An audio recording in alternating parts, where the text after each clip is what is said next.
नमस्कार आप सभी को, देवभूमि के सभी छात्रों को आज़ाद ग्रुप की तरफ से आपकी मुख्य परीक्षा को लेकर ढेर सारी शुभकामनाएं। मुख्य परीक्षा को लेकर आप में से कई सारे छात्र छात्राओं के कमेंट हमें प्राप्त हुए थे, जिनको नोट्स प्रॉपर नहीं मिल पा रहे हैं, जिनको प्रश्न नहीं मिल पा रहे हैं। आपको बता दें कि आपका जो पैटर्न है इस पर ज़्यादा परीक्षाएँ तो हुई नहीं है कि आपको सारी चीज़ें प्रोवाइड हो जाएं, तो इसलिए आपको चाहिए कि जो यूपीएससी का पैटर्न है, जो यूपीएससी में प्रश्न पूछे जा रहे हैं, उन प्रश्नों को आप हल करें। यूपीपीएससी का भी आप प्रश्न देख सकते हैं, लेकिन प्रयास ये रहे कि यूपीएससी का आप देखिए, यूपीएससी का अनसॉल्व पेपर ले लीजिए या सॉल्व पेपर ले लीजिए, और चैप्टर वाइज जैसे कि आप में प्रश्न पत्र दिए हैं 7, उस आधार पे प्रश्नों को हल करने का प्रयास करें। यदि आप यूपीएससी के विगत वर्षों के प्रश्नों को आप हल करते हैं तो उससे बेहतर कुछ भी आपका नहीं होगा। कहीं आपको भटकने की ज़रूरत नहीं है, सिर्फ यूपीएससी को आप मान लीजिए कि आप यूपीएससी की परीक्षा देने जा रहे हैं और उसके जो प्रश्न हैं उसको हल करने का प्रयास करें। यदि कहीं भी किसी भी प्रश्न में आपको समस्या आती है, आप हमसे संपर्क कर सकते हैं। आपकी कॉपियों को चेक करने, आप कहीं से भी उत्तर लेखन करते हैं, आपको चेक कराना है कि आपकी कॉपियाँ चेक हो जाएं, उनकी कमियां बताई जाएं, आप हमें बताएं। निश्चित रूप से हम आपकी कमियों को उजागर करेंगे और जिससे कि आपकी उत्तर लेखन में, आपकी लेखनी में सुधार देखने को मिलेगा। तो आप कॉपियां हमें भेज सकते हैं। यदि आप भेजना चाहते हैं, कमेंट बॉक्स में आप संपर्क कर सकते हैं, आप हमें कॉपियां भेज सकते हैं, कोई भी समस्या नहीं। आप जितना प्रैक्टिस करेंगे, 100 उत्तर 50 उत्तर जितना भी आप लिखते हो, आप हमें भेजो, हम चेक करके, हमारी टीम है पूरी चेक करके आपकी कमियों को बताएगी। और सबका लक्ष्य यही होना चाहिए कि यदि आपने प्रारंभिक परीक्षा क्वालिफाई किया है तो मुख्य परीक्षा में भी आप सफल हो सकें। आपके सामने एक प्रश्न है। प्रश्न कह रहा है कि भारत में ट्रांसजेंडर समुदाय को किन समस्याओं का सामना करना पड़ता है। ट्रांसजेंडर व्यक्ति विधेयक 2019 इन समस्याओं को दूर करने और इन समुदाय को न्याय दिलाने में कितना सक्षम होगा। आपको बता दें, यदि हम इस प्रश्न की बात करें तो यह प्रश्न जब आप पढ़ते हो तो आपको पता चलेगा कि यह प्रश्न पूर्ण रूप से 2 भागों में विभक्त है।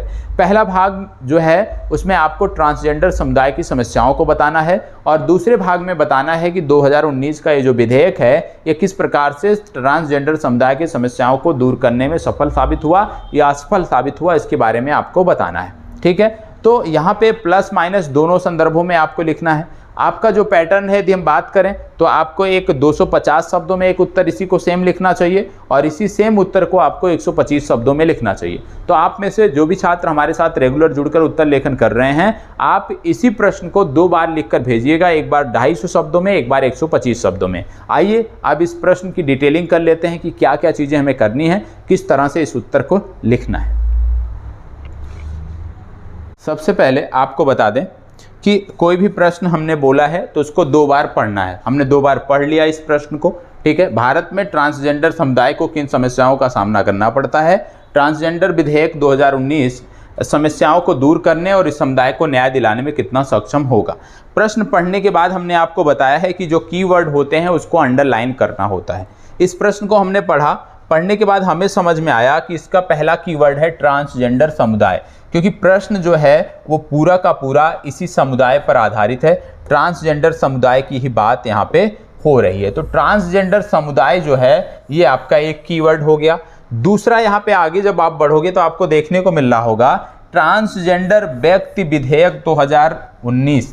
ठीक है, ये आपका दूसरा कीवर्ड है। आपको जो अपना उत्तर लिखना है वो सबसे पहली बात कि ट्रांसजेंडर समुदाय क्या है ये बताओगे, ट्रांसजेंडर समुदाय की समस्याओं को आप बताओगे, और अपने उत्तर के दूसरे भाग में आप बताओगे कि ट्रांसजेंडर व्यक्ति जो इनके अधिकारों के संरक्षण के लिए विधेयक लाया गया 2019 में, उसकी क्या स्थिति है वो आपको बताना है। तो इस प्रकार से आप अपना जो उत्तर है वो 2 भागों में बांटकर लिखोगे। पहले भाग में ट्रांसजेंडर समुदाय की समस्याओं को आप बताओगे भारत में, दूसरे भाग में इनसे संदर्भित जो विधेयक लाया गया है वो विधेयक किस प्रकार से इनकी समस्याओं को दूर करने में सक्षम है उसकी चर्चा आप करोगे। अब बात आती है कि अपने उत्तर की शुरुआत आप कहां से करोगे। तो सबसे पहले जो आपके अपने उत्तर की शुरुआत है, आपने कीवर्ड पढ़ा, लिखा है ट्रांसजेंडर समुदाय, मतलब जो आपको अपने उत्तर की शुरुआत करनी है, सबसे पहले अपने उत्तर में आप यह बताओगे कि भारत में ट्रांसजेंडर समुदाय होता क्या है। सबसे पहले शुरुआत यहीं से होगी कि ट्रांसजेंडर समुदाय होता क्या है, हम ट्रांसजेंडर किनको कहते हैं। ठीक है, सबसे पहली बात ये आपकी होगी। और जब ट्रांसजेंडर व्यक्ति के बारे में आप बता देते हो, फिर इसके बाद उनकी समस्याओं की बात होगी। चलिए, अब बात आती है ट्रांसजेंडर होते क्या हैं। भारत में ट्रांसजेंडर किनको कहा जाता है, हम और आप ट्रांसजेंडर शब्द का प्रयोग किन के लिए करते हैं।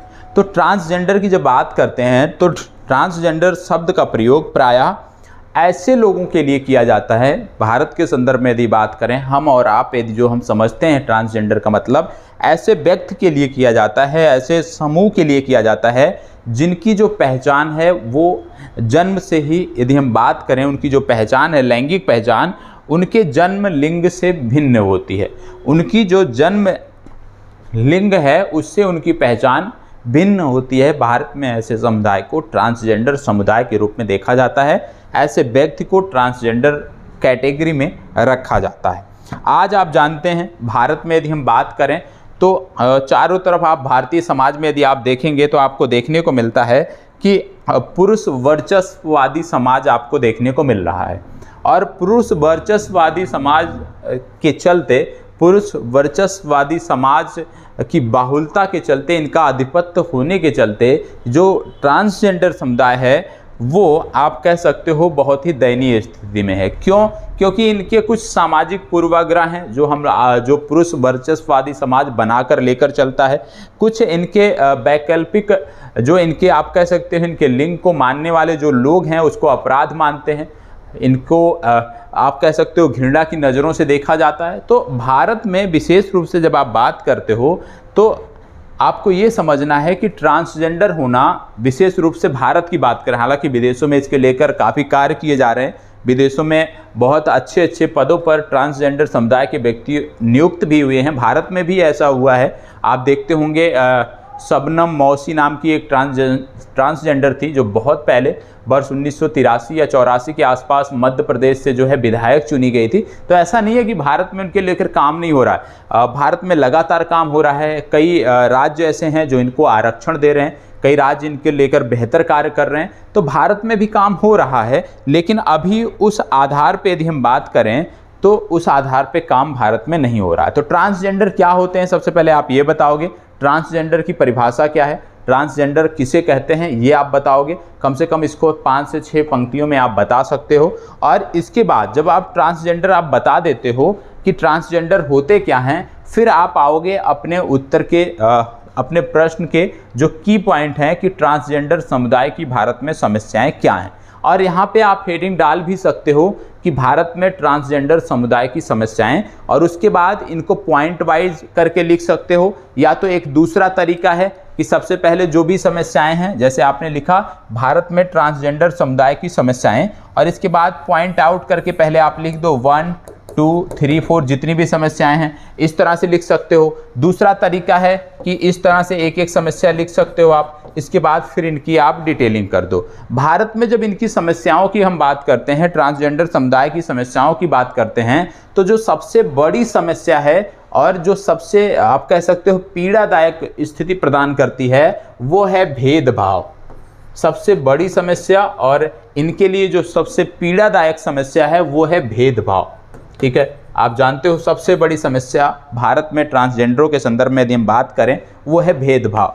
दूसरी सबसे बड़ी समस्या क्या है कि वर्चस्व पुरुषवादी समाज में यदि हम बात करें, जो भारतीय समाज है उसमें यदि हम बात करें, तो इनको क्या है कि इनके जो परिवार वाले होते हैं वो भी इनको सपोर्ट नहीं करते हैं। मतलब आप कह सकते हैं कि इनको पारिवारिक समर्थन का अभाव होता है, पारिवारिक समर्थन इनको नहीं मिल पाता है। तो दूसरी सबसे बड़ी समस्या है पारिवारिक समर्थन का ना मिलना। पारिवारिक समर्थन का ना मिलना इनकी दूसरी बड़ी समस्या होगी ट्रांसजेंडर की, जब आप भारत के संदर्भ में बात करते हो। ठीक है, और जब दूसरी समस्या की जब हम बात कर रहे हैं, अब हम आ जाते हैं दूसरे पेज पे, यहाँ पे हम बात करेंगे। पहला हमने देखा भेदभाव, सबसे बड़ी समस्या भेदभाव। दूसरा पारिवारिक समर्थन का अभाव, क्योंकि परिवार वाले त्याग कर देते हैं और फिर ऐसे ट्रांसजेंडर समुदाय के जो व्यक्ति होते हैं उनसे कोई वाक़या नहीं रखते हैं। तो पारिवारिक जो आप कह सकते हो एक जो मनोबल बढ़ता है, जो समर्थन परिवार का मिलता है, तो चीज़ें कुछ अलग होती हैं। तो पारिवारिक समर्थन का जो अभाव है ये बहुत बड़ी समस्या है। ठीक है, पारिवारिक समर्थन का अभाव। इसके अतिरिक्त तीसरी समस्या क्या है? इसके अतिरिक्त यदि हम बात करें इनके लिए जो तीसरी समस्या है वो है कि अवांछित ध्यान। जो ट्रांसजेंडर समुदाय के व्यक्ति हैं, जब भी ये कहीं पे जाते हैं, किसी स्थान पे जाते हैं, तो अनावश्यक रूप से लोग कमेंट करते हैं, अनावश्यक रूप से लोगों का ध्यान इन पे जाता है, तो अवांछित ध्यान भी इन पे रहता है। चौथा, जो आप कह सकते हो आज के समय में, ऐसे समय में जब आप कह सकते हो कि बीमारियां लगातार लोगों को अपने आगोश में लेती रहती हैं, नई नई बीमारियां, ऐसे में जो ट्रांसजेंडर समुदाय के व्यक्ति हैं उनके लिए और भी पीड़ादायक स्थिति है, क्योंकि यहाँ पे चिकित्सीय आप कह सकते हो कि इनके लिए चिकित्सीय सहायता की कमी है। कहीं भी ऐसा नहीं है कि एक कोई हॉस्पिटल हो जिसमें ट्रांसजेंडरों के लिए अलग से व्यवस्था हो, तो चिकित्सीय जो सहायता है उसका अभाव भी एक बड़ी समस्या है। चिकित्सीय सहायता का अभाव भी बड़ी समस्या है। और इसके बाद जो अगली बड़ी समस्या है आप जानते हैं कि वह है शिक्षा। शिक्षा आप जानते हैं एक बड़ी समस्या है इनके लिए, कि शिक्षा के लिए बहुत विशेष प्रावधान नहीं है इनके लिए। साथ ही साथ ऐसा नहीं है कि हर कोई विद्यालय जो है वो ट्रांसजेंडर बच्चे को जो है वो एडमिशन दे देता है, क्योंकि भेदभाव के कारण जो है इनको स्कूलों में प्रवेश नहीं मिल पाता है, कॉलेजों से वंचित कर दिया जाता है। तो इससे शिक्षा आप कह सकते हो शिक्षा का जो अधिकार है वो इनको नहीं मिल पा रहा है। तो इस तरह से चीज़ें आप देख सकते हो, 4-5 मुख्य समस्याएं हैं। अब एक एक करके इनकी हम बात कर लेते हैं। जैसे जब आप बात करते हो भेदभाव की, तो भेदभाव को आप कई संदर्भों में देख सकते हो, जैसे शिक्षा के संदर्भ में भेदभाव, रोजगार के संदर्भ में भेदभाव, ठीक है, नियम कानूनों के संदर्भ में भेदभाव, ठीक है। इसके साथ साथ इसी में आप जोड़ सकते हो चिकित्सा के संदर्भ में भेदभाव। तो क्या है कि भारतीय समाज में, आज के आधुनिक समाज में भी, विशेष रूप से भारत में, शिक्षा, रोजगार, सार्वजनिक जो आप कह सकते हो सुविधाएं हैं, सार्वजनिक सुविधाओं तक जो पहुंच होती है, उसमें कहीं ना कहीं इनको भेदभाव का समस्या या भेदभाव का सामना करना पड़ता है। और आपको देखने को मिलता है कि जैसे मैंने बोला कि नियम कानून, जो इन नियम कानून भी हैं, उसको भी जब कोई भी ट्रांसजेंडर व्यक्ति जो है अपनी शिकायत को लेके जाता है, तो जो हमारे पुलिसकर्मी हैं वो भी उस तरीके से नहीं ट्रीट करते हैं उसको जैसे कि अन्य समुदाय के लोगों को किया जाता है। तो कहीं ना कहीं भेदभाव एक बहुत बड़ी समस्या है, और इसके लिए ये लगातार सामाजिक न्याय के लिए संघर्ष करते रहते हैं। लेकिन आज भी, आज के इस आधुनिक समाज में भी इनको वह स्थिति अभी नहीं प्राप्त हुई है। इसके साथ साथ बात करें दूसरा, पारिवारिक समर्थन का अभाव। आप जानते होंगे, आप समझते होंगे, आप तैयारी कर रहे हैं कि पारिवारिक समर्थन का ना मिलना, परिवार का सपोर्ट ना मिलना कितना आप कह सकते हो आपके जो व्यक्तित्व है, आपकी जो तैयारी है, आप जो कर रहे हो, उसको कितने प्रभावित करती है। तो परिवार का समर्थन निश्चित रूप से एक बहुत भावुक पल भी होता है, और एक आपने आपको जो है आप कह सकते हो बहुत सारे लोग ऐसे होते हैं जिनको पारिवारिक समर्थन ना मिलने के कारण बहुत सारी बाधाएं आती हैं, आप कह सकते हो मनोबल टूटता है। आप तैयारी कर रहे हो, यदि आपके पास परिवार का समर्थन ना हो, आप बीपीएससी की तैयारी कर रहे हो, 1-2 बार आपने इंटरव्यू दे दिया, मेंस दे दिया, नहीं हो रहा है, और परिवार का समर्थन भी ना मिले, तो निश्चित रूप से जो मनोबल है वो हमारा टूट जाता है। तो पारिवारिक समर्थन आज के समय में पहले भी एक बड़ा आप कह सकते हैं पहलू रहा है। परिवार का समर्थन हर किसी को आवश्यक होता है। तो पारिवारिक समर्थन का अभाव जो है वो कहीं ना कहीं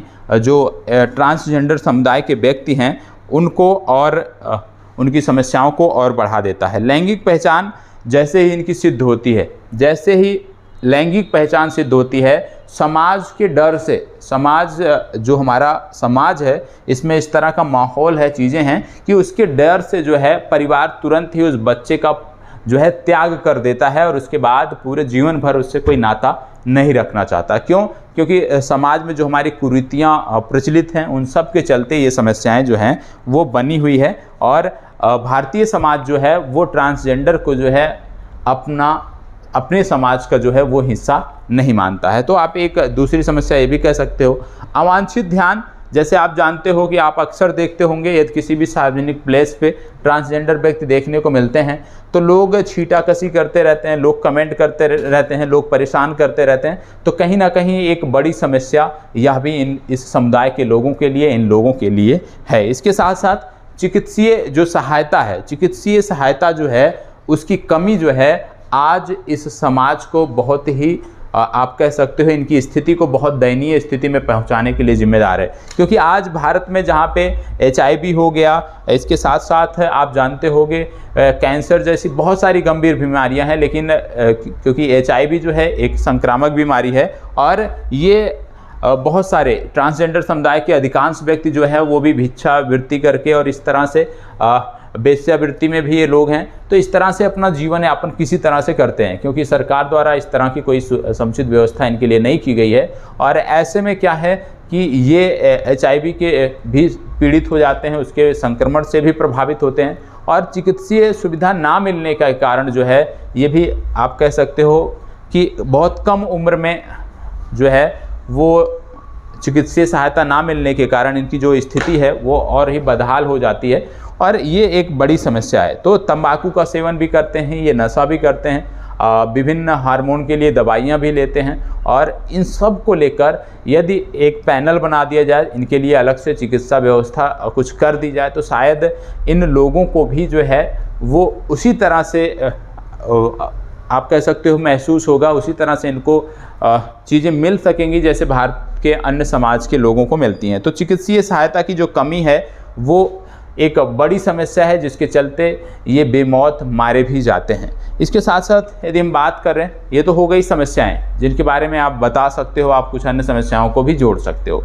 अब बात आती है कि ट्रांसजेंडर व्यक्ति के अधिकारों के संरक्षण के लिए जो विधेयक 2019 लाया गया उसमें क्या है, उसमें भी लोग सवाल उठा रहे हैं, विशेष रूप से इस समुदाय के लोग ही सवाल उठा रहे हैं, जिसमें ये बोला गया है, इस विधेयक में यह बोला गया है कि एक ट्रांसजेंडर व्यक्ति को स्वकथित लिंग पहचान का अधिकार होगा और यह विभिन्न अधिकारों पर भेदभाव को प्रतिबंधित करता है।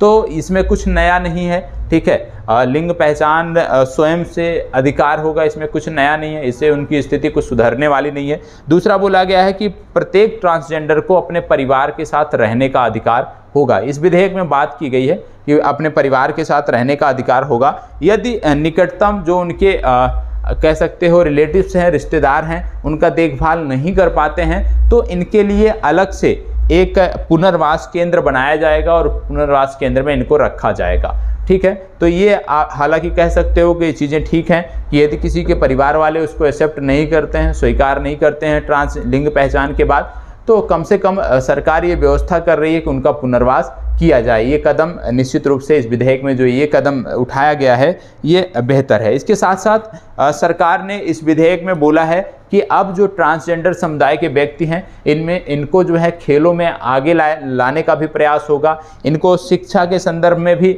इनको आगे लाने का प्रयास होगा और साथ ही साथ सरकार इनको जो मनोरंजन के साधन हैं, मनोरंजन की जो सुविधाएं हैं वह भी सरकार इनको उपलब्ध कराएगी। और साथ ही साथ केंद्र और इसके साथ साथ जैसे कि आप जानते हैं बहुत सारे लोग क्या हैं आज के समय में तकनीकी के दौर में लिंग जो है वो चेंज हो जाता है, तो सरकार यह भी व्यवस्था करा रही है इस विधेयक के अंतर्गत कि कोई भी ट्रांसजेंडर यदि है और अपना लिंग परिवर्तित कराना चाहता है तो वो करा सकता है। निश्चित रूप से आप कह सकते हो कि यह भी एक बेहतर कदम इस वर्ग के संदर्भ में कहा जाएगा, ठीक है। इसके साथ साथ यह भी बोला गया है इस विधेयक में जिसको लेकर यहाँ पे बात हो रही है, जिसको लेकर यहाँ पे चिंताएं हैं और बहुत सारे लोग जो है इसकी आलोचना कर रहे हैं, इसमें बोला गया है कि भिक्षावृत्ति जो है, अब ये लोग जो है भिक्षावृत्ति नहीं करेंगे। भिक्षावृत्ति भारत में ट्रांस व्यक्तियों के आजीविका का प्रथम स्रोत रही है और अब इसको जो है आपराधिक कृत्य घोषित कर दिया गया। आप जानते हैं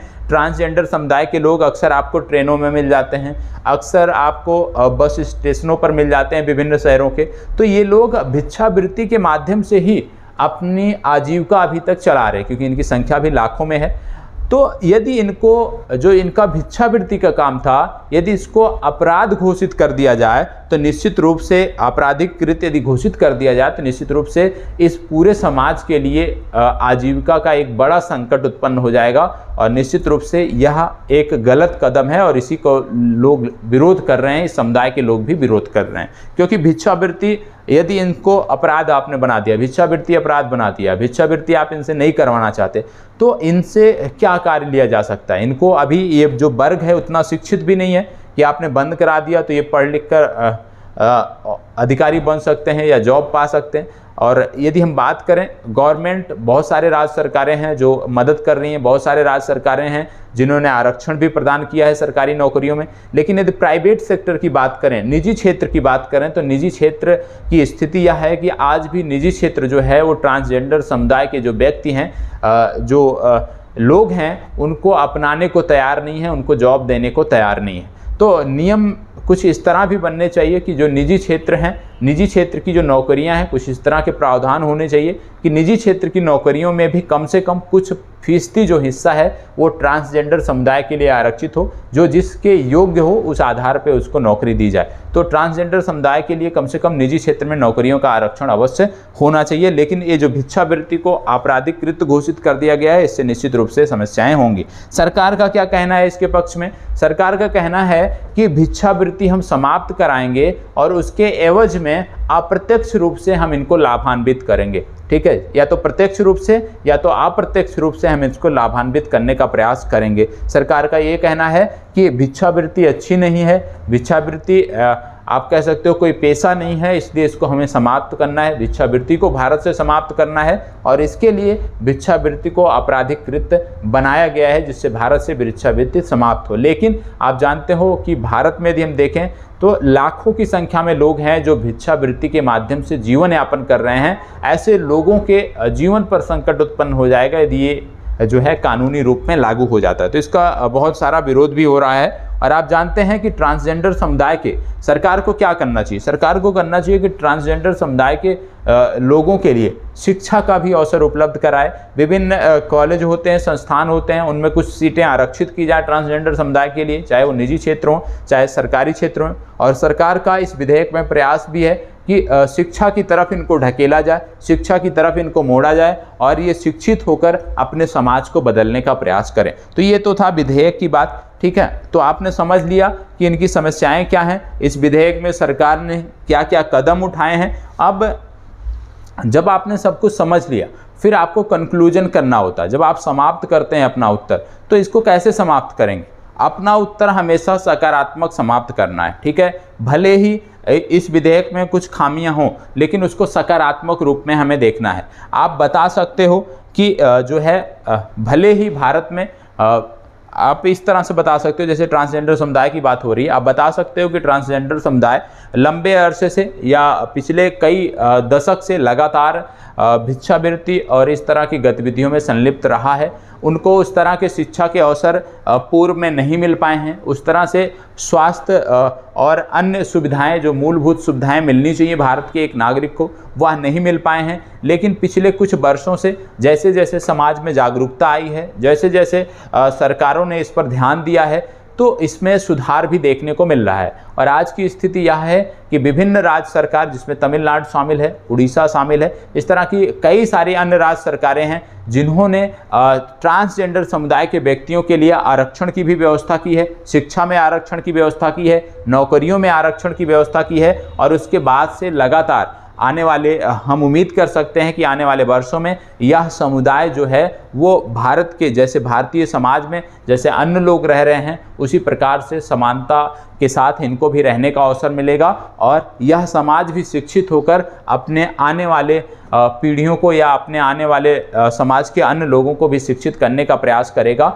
यदि भिक्षावृत्ति के बारे में आप कुछ लिखना चाहते हैं कि जिस पे सरकार ने रोक लगाया है, भिक्षावृत्ति का जो कानून था जिसको आपराधिक कृत्य घोषित किया है, उस पर भी आप सकारात्मक दृष्टि में लिख सकते हो कि हालांकि इस पूरे समुदाय का जो आजीविका का प्रमुख साधन है वो भिक्षावृत्ति रहा है, लेकिन भिक्षावृत्ति को कहीं भी किसी भी तरीके से जायज़ नहीं ठहराया जा सकता, वैध नहीं ठहराया जा सकता। इसको समाप्त करना जो है वो उचित है, लेकिन ज़रूरी है कि जो लोग इस पर आश्रित थे, जिन लोगों की आजीविका भिक्षावृत्ति पर चलती थी, उनके लिए सरकार कुछ कदम उठाए जिससे उनको कठिनाइयों का, समस्याओं का सामना ना करना पड़े, वो लोग भुखमरी के शिकार ना हो, भुखमरी के कगार पर ना पहुंचे। तो इस प्रकार से आप एक बेहतर उत्तर लिख सकते हो।